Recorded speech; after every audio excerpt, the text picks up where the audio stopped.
What is up, everybody? I am your host, Shane Maurer, joined by my co-host, Ricky DaCosta. Tell the folks what time it is. Run it back. Run it back. This is episode number 35. We just had some hot drops, man, all last night, 33 and 34. Hitting the Brinks, man, hitting all major platforms. Some hot debate, Some right? hot debate that we will definitely have to cover. Hey, I got something to say, right? Oh, I know you do. You The know? basketball player versus the football player argument got a lot of buzz, a lot of people talking. The poll is still ongoing right now. Currently, I think it's 55-45 in favor of basketball. We even. So, yeah, I mean, we got to talk a little bit more. Well, I don't think that's how numbers work. But listen, beautiful people, the first thing I'm going to say is please like, comment, and subscribe. All right, we're looking for those 5-star reviews on all our major platforms. And we're getting back on track, back into the swing of things, all right? So the episodes are going to be starting to come back in hot and heavy. Yeah, listen, again, shout out to production. You know, we've been expanding and testing out our production team and stuff. So shout out to, you know, Shawnee, Shani, and all of them, you know, making all this happen. We really appreciate you guys, you know, behind the scenes. Absolutely. And quick little sports shout out now, because we will be talking a lot of basketball here. But another one, shout out to the New York Rangers, man. I tuned in for game 2. All right, listen, game 1 was tough. The Florida Panthers are legit. I mean, I am not a hockey expert, but I could see right away that team is legit. This is going to be a tough series for the Rangers. It's a goalie matchup. Yeah, no, it definitely is a goalie matchup. Both goalies are very good. But, man, listen, that game, too, I turned it on in overtime late. Me and the wife had just got done with the movie. She fell asleep, so I'm like, let me pop on the Rangers, see how they're doing. So 1-1, I'm getting nervous. You go down 2-0, and you're the home team going away, and that's a big one. That goal at the end, though, almost from mid-ice, man, that was a beautiful thing to watch. Rangers get themselves back in the series. Shout out to the Rangers, man. I hope they keep it going. That's the only New York sports team we have left right now. So yeah, look, listen, gotta stay I strong think on New them. York, you know, listen, we've had a lot of excitement. I think the future is really bright. Sure. And so the Rangers, hopefully they could bring it home for us this great. year, rebuild the Knicks, and, you know, or a couple tweaks, and we could talk about that. Well, so let's talk about the Knicks now. Now, the Pacers obviously advanced in that series. We're obviously both Knicks fans. It was disappointing. Give me your thoughts on how the series kind of closed out. Obviously, the Brunson injury loomed large, too, as well. What were your thoughts? Yeah, so ultimately, right, in the Knicks situation, because they were running so much minutes, right, it was just a matter of time before they ran out of gas, right? And I think the biggest issue, again, The OG loss, too, proved to be huge. The OG loss was huge, right? But I give Rick Carlisle, their coach, a lot of credit. Yep. Because he set the stage at the end of game 2, so they got all the calls in game 3. Push comes to shove, the Knicks should have won game 3. right there. Nembhard, if I'm not mistaken, right there. had that 3 at the end. Yep. But if you go back, I think Hart was fouled on the previous play and it wasn't called. Sure. And here's my issue with that, right? And so that you know, I'm fair across the board. Yeah, I got you. In the Dallas OKC series? Wolves series that just happened just the other starting. night. Yep. McDaniels had the ball. Kyrie slapped his hand with less than a minute left. Minnesota's up to 108-106. The ball goes out of bounds. Sure. The ref doesn't call the foul. Yep. Dallas reviews. Right? Ball goes to Dallas. So my issue... The reviews are getting really bad, by the way. Well, part of it is point that out. when you just let them play and you don't call an actual foul, it does affect the game. Sure. Because, yes, the ref did the right thing, gave the Wolves the ball, right? But review, said, hey, to the letter of the law, there is no foul here. It wasn't called. Sure. Therefore, the ball has to go to the other team, right? And so that happened in the same sequence. It's bad to bring in review, though, when you can't actually get the whole call correct. So that's a frustrating part for me. So 2 things. I think they need to expand review. If you win, you should keep your review, plain and simple. Sure. And it shouldn't cost you a timeout. If you lose, it should cost you a timeout, right? Yeah, just like in football. And then I think you should be able to review if a foul occurred, right? So ultimately, yes, you might be opening up a can of worms, but if the refs are going to just let them play, especially in the last 2 minutes, and they're going to swallow the whistle when it comes to, you know, certain fouls, out of bounds calls and things of that nature, then it should be reviewable. Because here was a situation, the ref was letting them play, right? The ref saw the foul, right? But instead of causing the foul and giving the guy free throws, right, he simply just gave him the ball. They reviewed, and now they don't have the ball. So think about that. Look at that swing. Sure. Dallas comes back and wins by 1 point. Yep. Those 2 free throws were critical. To revert back, same thing happens. In the Knicks series, if they call the foul on Josh Hart, he would have shot free throws. They would have been up 1 or 2. Somebody fouled Josh right? Hart. Yep, someone fouled Josh Hart. He would have had 2 free throws. So now, all of a sudden, they're up. It changes the complete scheme, right, for the Indiana Pacers. Maybe the Knicks win that series. At the end of the day, it all fell out how it did. You would think how everything was looking, right? The Knicks should have won that series in 5 or 6. Problem is, more injuries occurred. Jalen Brunson now gets hurt. It's a game 7. When you don't have an MJ, the problem is anything can happen in a game 7, right? The Indiana Pacers shot like 75, 77% for the game. They came out hot. Right? And ultimately... They also put OG out there, and it was clear right from the beginning that OG was not 100% healthy. OG's a great defensive player. He could barely move on the defense There you side go. Of the ball. He could shoot, Indy but he couldn't play comfortable. defense. They got so comfortable on offense in the early onset of that game. You could see OG just shouldn't have been out there. Listen, I give props to OG for trying, and obviously Tibbs, he has a certain mentality as a coach, but I almost think it was just better off to try and start that game. You knew OG was compromised. You knew he wasn't 100%. And one of the things that makes OG so good is his defensive prowess. If he can't be that player on the court, it's kind of a waste of putting him out there. And you could just see it. Indiana just spread the court, and they were just getting open looks all day. So again, Indiana Pacers, they did a football thing, right? Like in football, right? Like, when one man goes down and the backup comes in, that's the first person you attack. Sure. Well, guess what? The Pacers was watching him during practice. They're like, okay, he could shoot. They had screens in. They were going screens trying to get him to have to jump off and rotate. He could shoot, but he couldn't guard, right? Like, and again, this is where people don't fully appreciate the game, right? It's an offensive and a defensive game when it comes to basketball. 100%. And so ultimately, yes, was it inspiring? Did he drop 5 points? I think a 2 and a 3. But then Indiana scored 6, so he had a -1 from a technical standpoint. But he couldn't guard anybody. So ultimately, the Knicks ran out of gas. Look, no excuses. Hats off to the Indiana Pacers. They won. They had more depth, and again, over 7 games. Just in terms of athleticism on their team and guys, in the existing matchup, all of a sudden, people forget Julius Randle. Think about this: Julius Randle was out.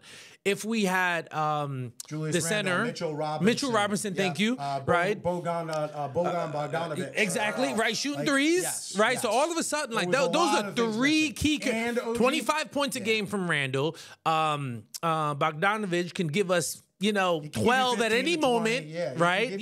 So think about it. All the games were roughly, except the one blowout, was roughly within 7 points. Sure. So Julius Randle giving us 25, Bogdanovic giving us, another 15. Like, it was definitely more. I think we'll talk more about the Pacers, obviously, when we talk about their series that's going on right now with Boston. That already looks like it's pretty much over, especially with Halliburton. Listen, that pisses me off. Because I know the Knicks would have given them more of a fight. And that's what I'm saying. I'm not 100%. saying We're not saying they would have won the series. Yeah. But Boston wasn't ready for a physical series. A fully healthy Knicks team. If the Knicks had gotten to even the without playoffs, Randle, even without Randle, I think that series could have easily been a 7-game series. I do, just because of the way the Knicks play and how Boston plays. It would have been a physical fight. All that pressure would have been on Boston. 100%. The Knicks would have expected. Exactly. Yeah. Knicks They've been to the house money with this core. Exactly. So the Knicks' future, I think, is very bright. They can keep a good portion of this core. I'm very of the mindset. Keep the Nova core in contact. Keep all the Nova boys here. 100%. Don't lose Brunson, the heart and soul of the team. Dante DiVincenzo, keep Josh Hart. Those guys work really to get well together. It's going to be tough, but they're probably going to lose Hartenstein. And I was talking to my buddy about this. I think the most that the Knicks can offer him is like $16 million a year. Some team can easily go and exceed that. And Hartenstein showed his value. I could see easily a team like the Oklahoma City Thunder going out and putting a bid on him. They need to go and add size. If they could keep him, that'll be awesome. But I think all of their eggs are kind of in the OG basket. OG's going to get a high-level contract this year. And then the Knicks are just going to have to find some ways. But keep the Nova core in contact, find another decent center, or see if you can work things out with Hartenstein. If he wants to stay and be a Knick, that would be awesome. But I think the Knicks have a good future. Well, know this. Brunson already said he's willing not to take a fully max deal, right? To me, that's setting the stage to say, hey, I want to keep my guys together because I definitely rather have Hartenstein than Mitchell Robinson. I know some people might think that's crazy. I like Hartenstein. Right? But I like his offensive game. More durable, too. Exactly, right? So to me, I would love to put, Mitchell Robinson in a trade package. It's the only way they could get rid of him. Exactly. Trade him to the Oklahoma City Thunder or another team, that needs some size. Sacramento Kings, right? Plus, he's going to give you rebounding and defense. Sure. In the West, they 100% need that right now. So I would, that's the move I would love to see. But if, again, in a perfect world, you package him in, trade for Kevin Durant, and then keep Hartenstein. Like, that's the ideal scenario. But I don't love the Durant trade. The only reason is because I've seen Durant get moved now multiple times, and it seems like a team has to give up so many good pieces to get Durant. While I think it'd be awesome to have him, what would the Knicks, it's almost like Carmelo Anthony all over again. What would the Knicks have to give up? Like, what makes the Knicks so strong right now is their depth. I think they would be giving away a significant portion of their depth. Julius Randle, Mitchell Robinson. We might have to give up all the picks, right? No more than 3 because he only has 2 years left on his deal. So the Suns could hold on to him as long as he wants, but he's going to be able to walk in one season after next, right? So but I don't Kevin think Durant, It's a high asking price. First of all, if you give up Julius Randle, he's averaging 25. KD's averaging 27. Expiring contracts. When you start to look at all these other factors, and if you give up a McBride, with 3 picks, that's a lot, right? McBride. So that's the one I wouldn't want to give up if I'm giving up that many picks. Sure. But that's the sort of package you'd put together for him. But think about it, Hartenstein, KD, and again, my move, right? You have OG still, and then you go get Klay Thompson with Brunson. That's the killer lineup. Yeah, see, Klay, unless he can drastically kind of improve and revamp, I just don't know if Klay is. I'll tell you the 2 guys that I think the Knicks could go after. I think they need another scorer, one way or another. As much as I'd like to see Julius Randle back in as that number 2 guy, I've seen him in the playoffs. I still struggle with is he the missing link? But 2 guys that I would really like that I think would fit in really well. DeMar DeRozan, okay, or Mikal Bridges. And the reason that I say that is because it's 2 guys that Mikal Bridges is especially nice just because of his length. He can kind of add to the defensive prowess of the team. But both of them can go put the ball down on the ground and get a bucket on their own if Brunson needs rest or something. It takes a little bit of the load. I just think they need to take somewhat of the scoring load. That's the one weakness you saw in the Knicks as that series went on with the Pacers. If Brunson wasn't on the court, they really struggled to score. So my issue with that is we'd have to trade for those players, and I don't want to give up picks for not an elite talent, right? So listen, I like Mikal, though. You could actually put a decent trade package where it doesn't handicap. Listen, again, look, Bridges, I like him, but I don't think he's worth it, right? And here's why. To me, go get Paul George. Go get Paul George. It's probably not leaving LA. If you don't make any trades, right? And we could have Brunson, OG, Paul George, right? Julius Randle, Mitchell Robinson. That's our starting 5, and we don't lose any draft picks. Yep. That's the move if we're just going to sign a player. If we're going to make a trade, we got to go get KD. But again, if you're going for the championship, you're going to lose something in going for that championship. But remember, in that example, we'd lose Hartenstein because if we signed PG, we wouldn't be able to sign him. Now, the hope, like I was saying, was that if Brunson is going to take less, hopefully OG takes a little less, make some room for Hartenstein, and then, like I said, we could pack and then eventually try to package Mitchell Robinson in a deal to bring in, because we still. Looking at the West now and why they're so successful, they're tall. They're super tall. So if we're able to bring in some athletic size 3-and-D guys, that's going to fit the scheme. Yeah, no, listen, it'll be interesting to see what the Knicks do. But again, if they can keep most of this core intact, I think the Knicks are going to be good for at least the next 2 to 3 years and be in a window of contention. And to revisit one more thing you said, KD is good when there's an established culture. Oh, I don't disagree. When he went to the Warriors, KD there is was an KD. established culture. The Knicks have an established culture and identity now with those Nova guys. So you add KD with those Nova guys, to me, it's the perfect recipe to be able to set them up for success, because KD will play defense. He's better at the 4 than the 5. And so to me, again, that's the player I would want to go after. Yeah, I mean, listen, we'll see what the Knicks do, man. I'm interested to see, but they've set us up, where we got something to look forward to. They could also just run that team back and see, how that team does if it just stays fully healthy. We need something more.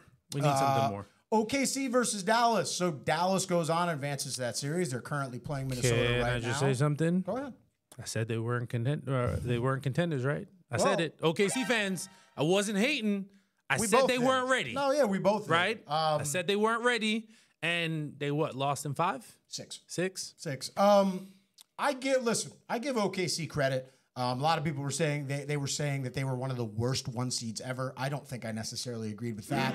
And you got to look at them like from the angle of they didn't make the playoffs last year. This year, they already won their first round matchup, and they went 6 with the Dallas Mavericks, who look very strong right now in terms of, going to the NBA Finals. They played right there with him. Shai Gilgeous-Alexander proved that he is that type of guy. I mean, he is easily in that top 5 conversation of NBA players across the league. Youth and inexperience showed up. Like, it just mattered in that series. And Dallas had a little bit more. Dallas had 2 things. They had the experience, and they also had the size, which is showing up against Minnesota right now, too, as well, which is another series we'll talk about. But when I look at OKC, you've got a great blueprint. You have 4 young, contributing players. I think you add a little bit of beef. They need a 4 that can go and clean up possessions on defense. And I said that about them most of the year. Chet Holmgren, great rim protector, but you got to have other guys that go and close out that possession when he goes and challenges at the rim. They didn't have that. I think it's an easy enough thing for them to go and figure out. Maybe they get on a Hartenstein. Maybe they go after someone like a Markkanen. They're bringing in a 4. I think what they're missing, I'll go the other way. I think you go get a Rudy Gobert, right? And then put Chet Holmgren at the 5. But they could afford him. What I'm saying is his contract, it's like almost not tradable. But I listen, I think Minnesota is going to want to dump him, but that type of player, right, where he's not the greatest 3-point shooter, he's straight defense, straight rebound is what Oklahoma City needs. You drop, Holmgren down to the 4 instead of the 5. Now you still have that same size, significantly more size, but you don't really lose that much in the shooting category. Yeah, the only problem with Rudy Gobert, and we'll talk a little bit more about this in the series, his ineptitude on offense, like it really hurts teams, especially when they're trying to spread out a floor. Or Shai Gilgeous-Alexander, who is a guy who can score in the mid-range, but he's a penetrator. He penetrates to the hoop. When you have clunky Rudy Gobert just like sitting there clogging up the lane, and he has a really poor job finishing, that's the only race where I'm not sure if the fit would be ideal. They're just looking for a guy who more or less, I agree with you on the other side. Gobert as a defender and a rebounder, yes, that. But it's just like it's the other parts of Rudy Gobert's game that might mess them up a little bit. But I think they're set up well for the future. 1 or 2 moves, and I think they are absolutely a contender for years to come. Yeah, they got this nice young team. Again, we'll talk a little bit more about Dallas. The Boston and Cleveland series. There wasn't really a whole lot to take away from that, especially when Donovan Mitchell gets hurt. Now, obviously, Donovan Mitchell did go off in that one game. He surprised them in game 2. They took one from Boston. But it just seems like Boston in every series, they'll let one game go, and then all of a sudden they'll kind of everything is up. Lining up for Boston. I agree. Halliburton's hurt.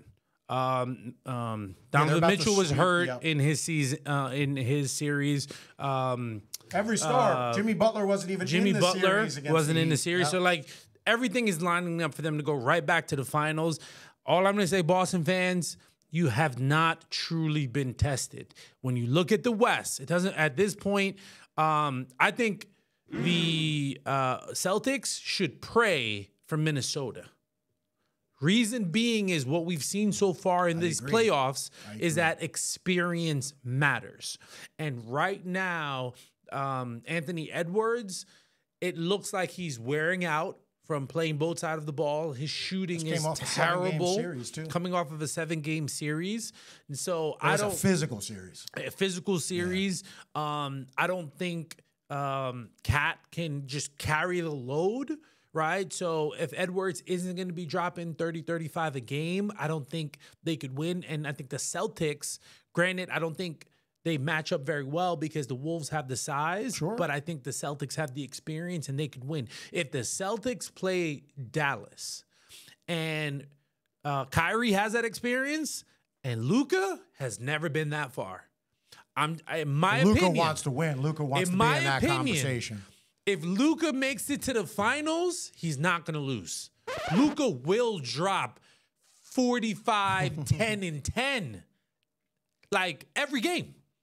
Every game. And then you got McDaniels, you got Kyrie. Remember, there's a little revenge there. Oh, yeah, sure. Right? Because Kyrie was in Boston, had he his did not issues. get along well with Boston fans. Right? So all of a sudden, there's going to be a little, extra motivation there. Absolutely. Right? So to me, the Celtics don't want to see Dallas, and that's how it's looking like it's going to line up. Well, so I agree with you. If I was Boston, I would much rather see Minnesota. And it's also because I think defensively for Boston, Minnesota is the way easier team to match up against because they're not that good of a half-court offensive team, which we're seeing in this series against Dallas right now. They struggle. If Ant can't get to the hoop, and the problem is clunky Rudy Gobert and his inability to finish, and he just sits down at the lane, is basically telling Dallas, we're going to sag off the shooters, we're going to protect the paint, so Anthony Edwards can't get to where he's most effective. And I think I said this before in one of the other episodes. Whereas Doncic is just a way smarter player. Coaching is really mattering in this series because what I would be right now, what the Mavericks are doing, they're just clogging the lane. 100%. They're playing zone 100%. literally around the lane. They're letting Minnesota shoot.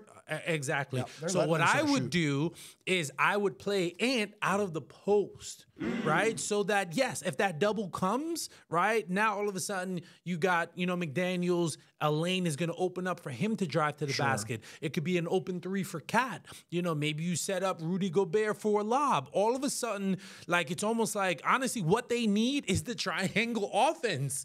And I don't mean to draw a Bulls, Michael Jordan comparison, but the Dallas, they're playing a little bit more of a scheme like back in the 90s, right? So, you have to challenge them and attack the rim and play out of the post versus the perimeter in this particular matchup. Well, again, it's like when I look back at the Boston-Cleveland matchup, just to kind of summarize that, it just came down to athleticism and size. Boston was just more athletic; they had more size. Cleveland has to make some decisions in terms of what's going to go happen with Darius Garland or then Donovan Mitchell. I'd say they also have to get a little bit more size. Boston heading into the finals, that Denver-Minnesota series showed us a lot too in terms of Denver now.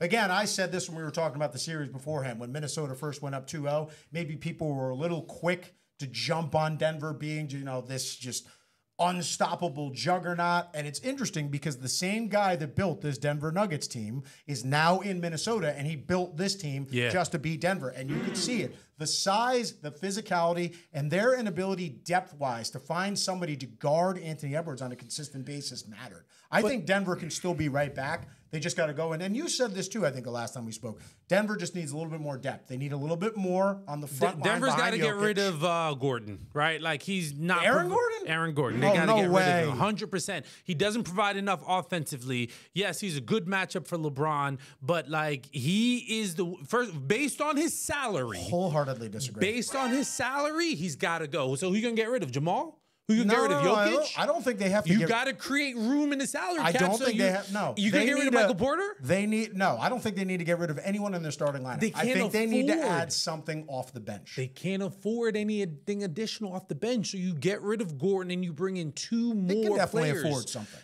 That's why they don't have it now. They couldn't afford Bruce just Brown. Because Bruce Brown. His pay cut, it's just like when you win in the Super Bowl. It's the same thing when you win in the NBA Finals. If someone's coming off a deal and they win the Super Bowl, they get overpaid. And I'm not trying to disrespect Bruce Brown because I think Bruce Brown's skill set is tremendous. And obviously you could see how important he was to their championship last year. And I think he signed a 2-year, $45 million deal, something like that, right? So at the end of the day, all Denver can afford as is a mid-level exception at around $5 million, right? So you need a solid 3-and-D type guy. And that's going to cost you 12 to 15. And maybe a little bit more size. But that's going to cost you 12 to 15 million. They can't afford that. But they're another team that could be, I don't know where their salary cap is. You're paying Aaron Gordon about 25, 30 million a year. You get rid of him, you should be able to get legitimately I'm going to tell you right now, 2 solid 3-and-D guys. They are not getting rid of Aaron Gordon. They're not. Aaron they're Gordon not is going to win way- another one. There's way too important to what that team does. I think they can more than likely find a couple of mid-level exceptions to add to their depth. They need two things. They need wing depth, they need one other wing player, and they need a backup center. DeAndre Jordan ain't cutting it. They can't afford it. They'll get something. I think Denver will be back in contention next year. They're going to try to do it through the draft, and that's going to be inexperienced, and they're not going to be ready. They need Christian Brown will be a year older too now. Listen, they got need more heavy minutes this year. McDaniels. They need Likely, right? Those are the players they need to add, and they're in that $12 to $15 million range, and they can't afford them. Yeah, again, listen. And Aaron Gordon is getting older. I think Denver will be fine. I think they're still a very good team. I don't think they have to break up their starting lineup. I think it's just Somebody's got to go. supplementary pieces. And again, in today, when you start to look at Dallas, when you start to look at the if it was Wolves, anybody, I'd right, say the Porter amount Jr. of depth, right? Then you lose scoring, right? You know, so again, somebody's got to go. KCP, he's making good money too. But Aaron Gordon is so crucial to that team and what they do. He is so important. He was. He literally is Jokic when Jokic is off the bench. Now, he's not Jokic. Jokic is in another stratosphere as a player, but he goes and plays that similar point forward, point center position. And the way he floats on the back line and the way he allows them to defend multiple teams because he can go and guard 1 through 4. He's got to go. Just too important. But that is all the time we have for segment number 1 of Run It Back. But don't go anywhere. We'll be right back to Run It Back on segment number 2. What is up, everybody? I am your host, Shane Mowry, joined again by my co-host, Mr. DaCosta. And this is segment number 2, the final segment this week of Run It Back. All right, beautiful people, before I forget, please like, comment, and subscribe. We're looking for those 5-star reviews on all our major platforms. Like I said, we're getting back into the groove of things, putting out regular content. Got a little hot topic, a little debate, so we'd like your feedback Absolutely. on who's more athletic. Keep voting on that. We're going to talk about that before the segment's over. And football players, and we will address that subject. Absolutely. Because I think, not everybody might have been understanding that debate, but I'm going to come back with my calm position, right? So I properly state where I'm coming from. Got it. Is that, can I do that? That's All right, absolutely more than fair. That's what we're here for, man. But again, also, if you want to find out when we're dropping videos, just click that little bell icon and you'll get a notification anytime one of our videos drops. But we do got to talk a little bit of NBA before we get back into that little WNBA too. But let's start off with this. Obviously, this series is near over. Now, I want to preface this by saying we hadn't gone through the picks of all these series. I said Boston in 6. The only reason I said Boston in 6 was because I was worried about Porzingis. I thought Indiana might be able to challenge them a little bit more.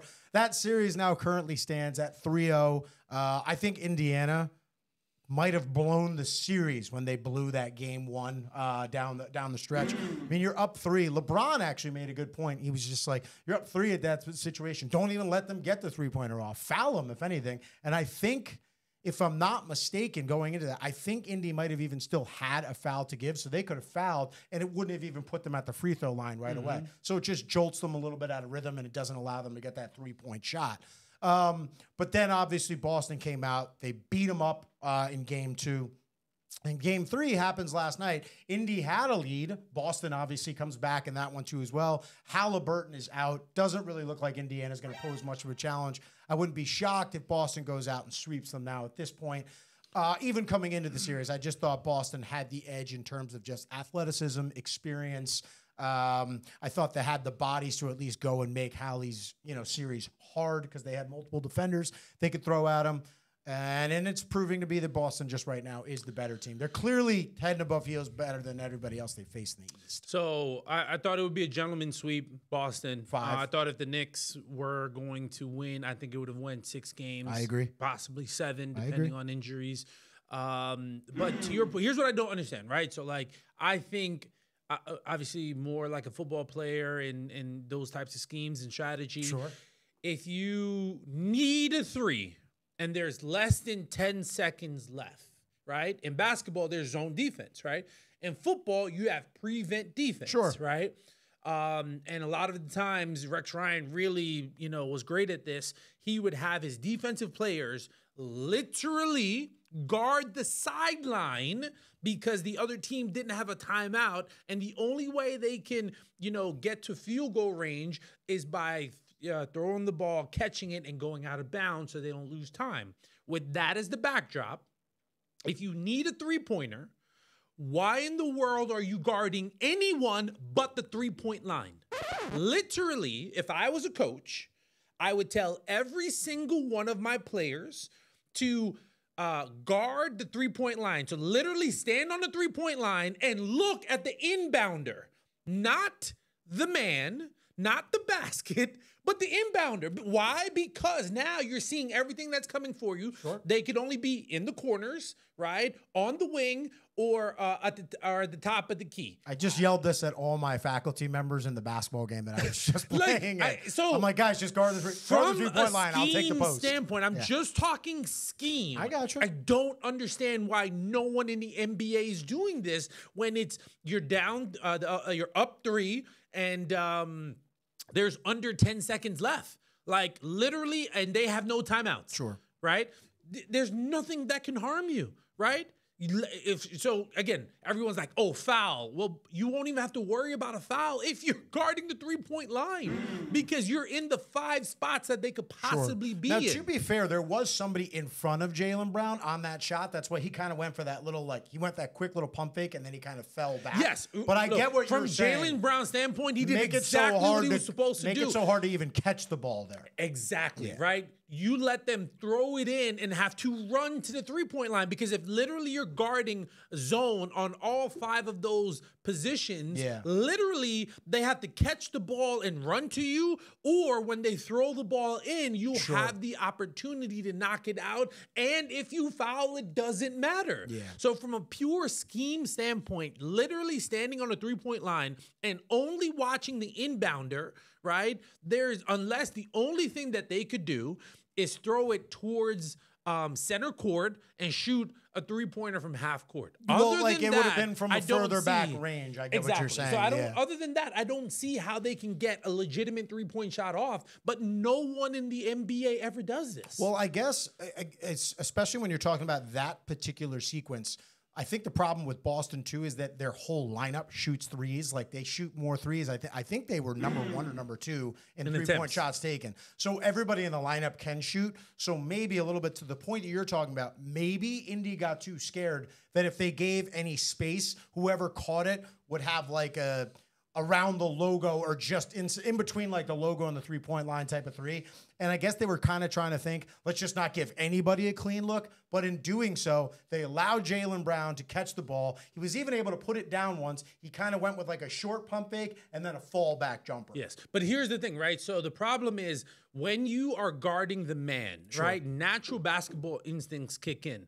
Right? So your natural instinct when they're doing their little down screen and loop around is to like, oh, I can't let him get to the basket. Yeah.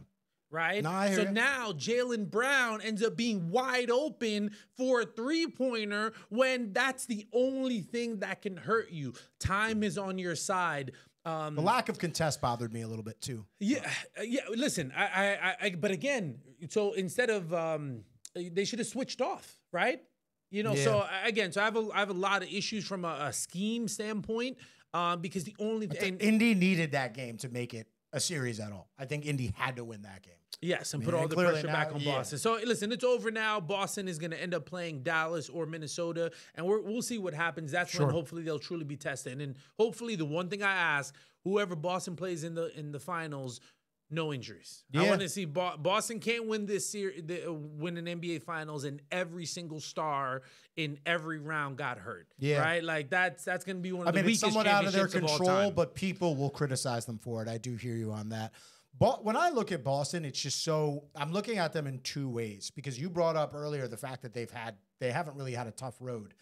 I'm not sure yet if that's going to help or hurt them because on the one point, you bring up a valuable point where it's like all of a sudden now you're going to get somebody that's significantly tougher on the other side who's been through some tough grind out series. Does that hurt you because you're just not prepared to get up to that level when a team plays you with that much fight, game in, game out? Or is the fact that you've gone through such a little, are you just going to be so healthy and just be able to just kind of outlast that team more or less with the combination of you haven't gone through much struggle to get there. It's the one series now where you're going to have to really go and fight to win. So with Boston, I struggle. They're still, I feel like, I just always feel like when I watch them, there's like something missing to me. But again, it could just be the luck of the Irish this year. They could just have that path of least resistance, and they could just be the healthier team coming into the finals. They don't have that killer instinct, right? I don't see it. When they had Coach Ime Udoka. No, I said that no, wrong. You're right. Yeah, right. Ime Udoka, yeah. They were one of the best defensive teams in the league. Best defensive team. He had a strong mentality, and they should have won that Warrior series. They really should have, right? But the Warriors won. They did. They did. But like the toughness, right? The situational scheming. Sure. Right? Again, to go back, why was Bill Belichick so great? He was one of the best situational football coaches ever. Sure. And what that means is that for those moments, you prepare your players in a way so that they don't make the common mistake. The moment doesn't feel too much for them. Sure. I don't feel that they have that. Again, and Edwards, right? He's not reading the game that the Dallas Mavericks are begging him to shoot threes because he is more dangerous in the lane. So you have to fight, fight everyone against where there's the most resistance and versus taking the path of least resistance. Sure. And so that mental toughness, that situational scheming is what the Celtics are missing. And I don't think Tatum could do it on his own. Right. And I don't think their current coach has that ability. So if Boston goes up against Dallas, I think Dallas so far has shown they can change game to game. They have multiple schemes, and they have a player like Luka that's ready for the moment. Sure. That wants it. And then guess what? Kyrie, he ain't afraid either. And he's been there. Well, listen, let's segue right to that series right now, because even though Dallas is up 2-0 right now, and they took 2 games in Minnesota. So that series, for the record, I'll just say right now, that series is already surprising me. I took Minnesota in 6 before that series. That was my pick. I'm shocked by this, but then at the same time, it just goes to show you how NBA, and again, you're a football guy, matchups are so important and so crucial to how series will break down. Everything that Minnesota was so good at that they did against Denver was because they were more physical. They were the bigger, longer team. They had multiple bodies for Jokic to, one, have to go up against offensively, but then also go up against defensively and have to account for. Now they play Dallas, okay? And there's a huge difference between Dallas and Denver. Dallas has more big dudes up front, okay? And just to go quickly down kind of like a little bit of a nerd / path, if you're breaking down how Dallas is guarding Dallas. Minnesota is trying to guard Dallas, very similar to how they guarded the Jamal Murray and Jokic pick and roll. There's a huge problem with that, though. And the huge problem is Luka, for one, is awesome when he gets the defender on his back pocket. So picture the screen comes in, the guy who's guarding Luka gets picked off. So he has to fight over that screen, but he's somewhat now trailing Luka. Well, Luka now puts that guy somewhat behind him on his hip pocket. He's dribbling up. Well, what does the big have to do? The big has to account for Luka, but then also account for the roller who set the screen on the other side. The problem with them right now is they keep having the big guy. He keeps staying up on Luka. Like he's dropping low as if he's saying, we'll give up the 3 to Luka. But then when Luka starts to drive closer to the hoop, he's giving him the alley to either, boom, hit a little short 2-point shot, or if he tries to come up on Luka, bang, Lively or Gafford are just rolling to the hoop wide open and getting uncontested lobs. You can't simply guard them like this. So my issue right now with Minnesota, to what you're saying, is that they're continuing to play big. They haven't gone small. Right? They have to try something. You don't need Cat and Gobert on the floor at the same time in this series. I agree. Right? You need, to me, they That's need for the to most go part, smaller. Dallas isn't marching out 2 bigs. Right. Either Gafford's on the court or Lively's on the court. Here's the difference. Like Dallas is more athletic in the forward front court position. Totally agree. And the Wolves don't have that. They have the height, but not the athleticism. And right? he's putting their best. They have a ball handler who's And putting their to best me, that's a defender great in jail. example to show you that there's a difference between being tall and being athletic, right? So we can touch upon that later. But that's what's happening. So I think, Can't help it. hey, listen, it proved my argument, right? But anyway, we can touch upon that later. But no, so that's what needs to happen. I think the Minnesota needs to go small. If not, this series is going to be over in 5. Right? I also think they need to switch up defensively and how they're guarding Luka. I think Edwards should actually be on Luka more, and I think McDaniel should be on Kyrie. Try to bother Kyrie with the length. Yes. So here's my thing. My suggestion would be give Luka the 2, right?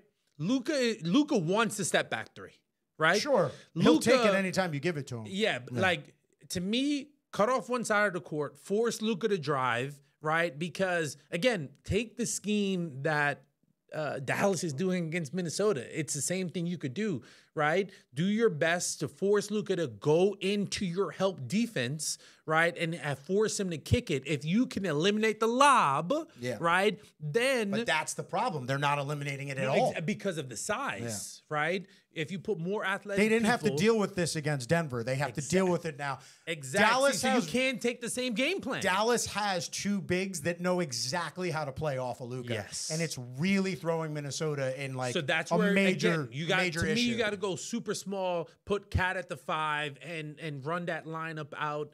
But then do you risk also at the same time, like we've seen in multiple series, if you go small, I'm not saying you're wrong, but then what happens on the boards? But here's the thing.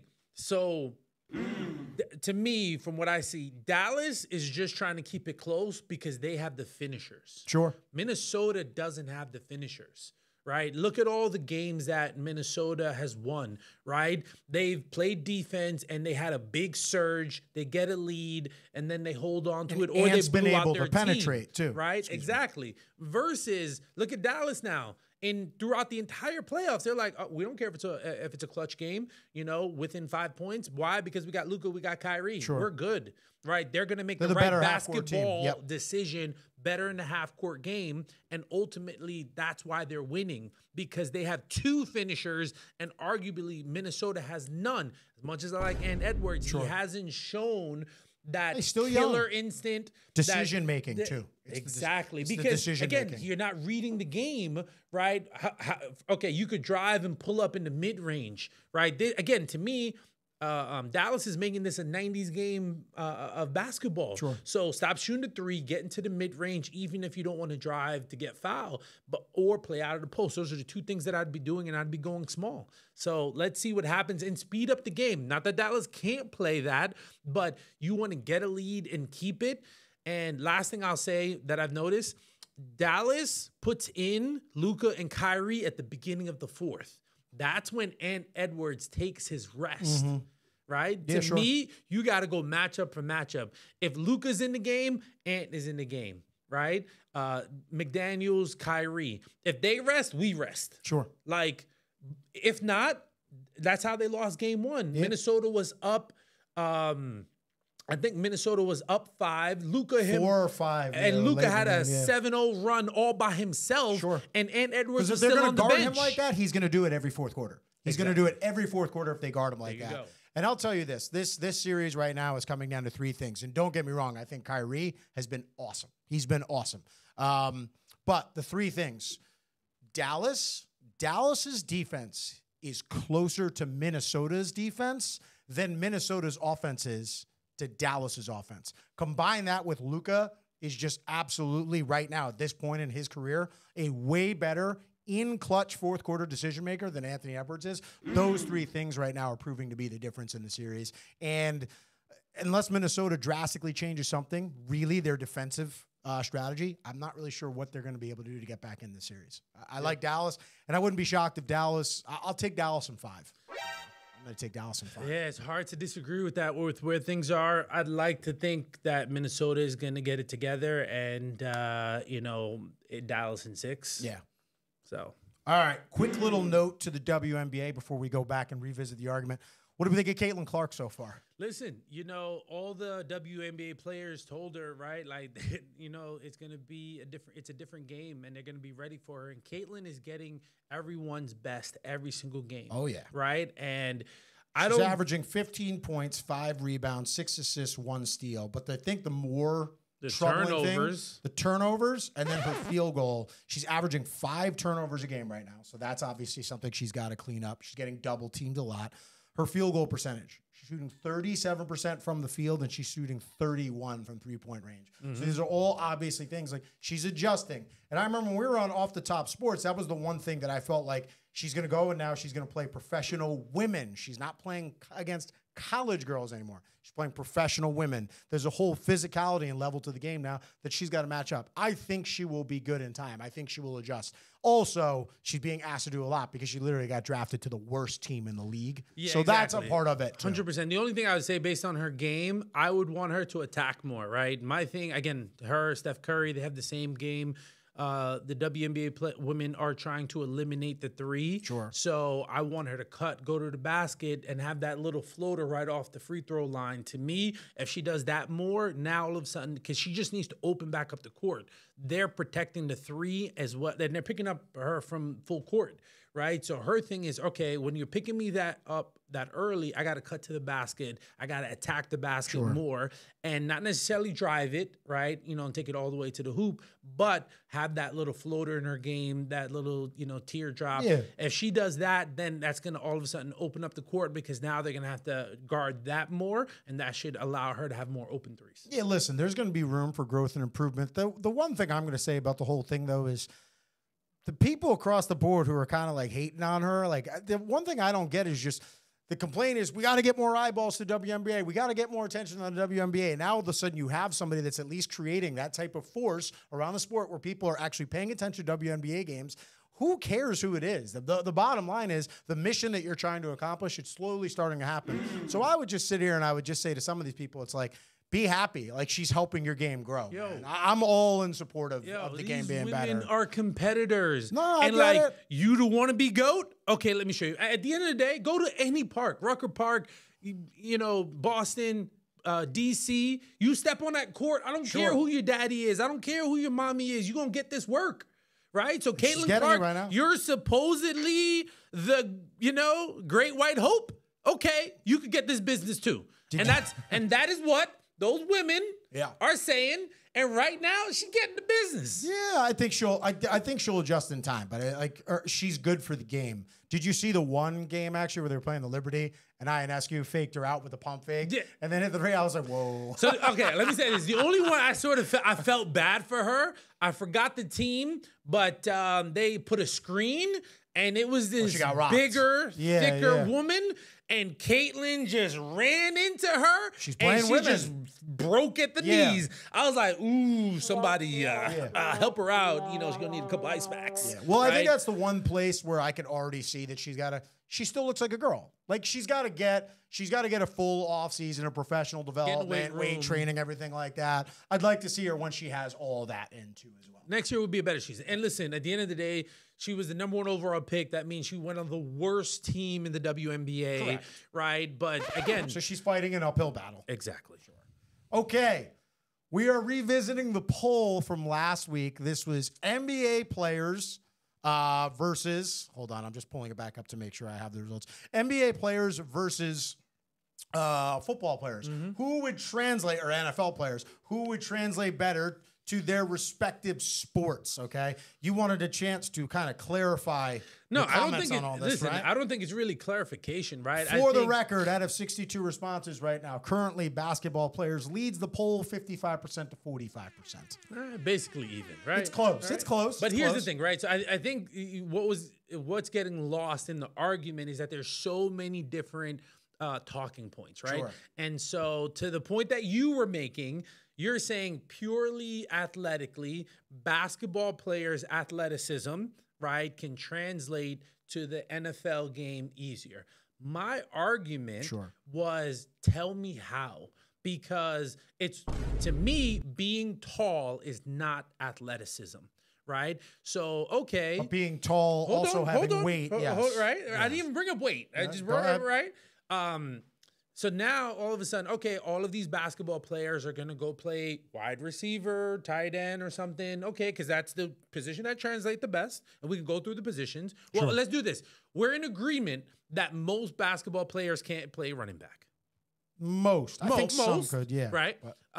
Most basketball players can play offensive lineman or defensive lineman. Correct. Right? So that's okay. There might be one or two. Most, yeah. Right? So we're in agreement that most basketball players can't play linebacker. I think there's a couple that could probably, there's more that can play there than on the D line. That's what I'm saying. No, right? No. So now just think about that. So we have offensive linemen, no.